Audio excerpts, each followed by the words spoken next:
Hi everyone, this is Shahriar Rahat. Today I will discuss American poetry from English Honours 4th year, Emily Dickinson's my favorite poem, I Felt a Funeral in My Brain. Like all of Dickinson's poem, I Felt a Funeral in My Brain is condemned and packed with a striking imagery and stunning ideas. It is a terrifying poem as the speaker explores the idea of what it would feel like to be conscious after death. The vivid description of her sense of hearing allows the readers to picture themselves there in place for her, experiencing their own death in full consciousness.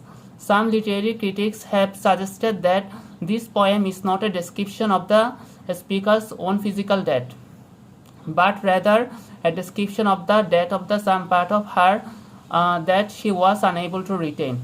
The words and imagery used to suggest that perhaps the speaker was talking about the death of her sanity rather than her own physical death.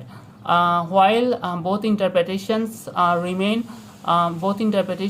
viable possibilities, there seems to be greater connections and symbolism that support the idea of the speaker's experiencing her own actual physical death. Many of Dickinson's other poems, including but not limited to Because I Could Not Stop for That, are also poems about the experience of her own physical death.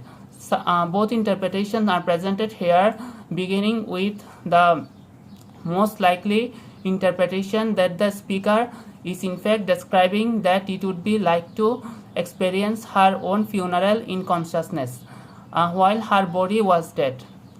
The speaker imagines that a funeral is taking place inside her brain and she feels the mourners pacing back and forth.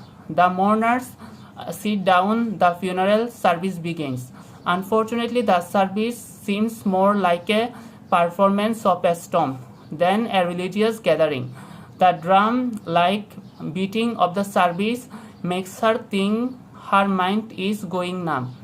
The mourner leave the casket and walk across her soul.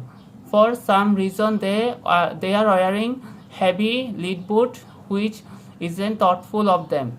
At the end of the service, she feels as thought of a church bell or ringing inside her head. She imagines her mind as the entire universe. She feels like that she is wrecked and alone except for silence, her only companion.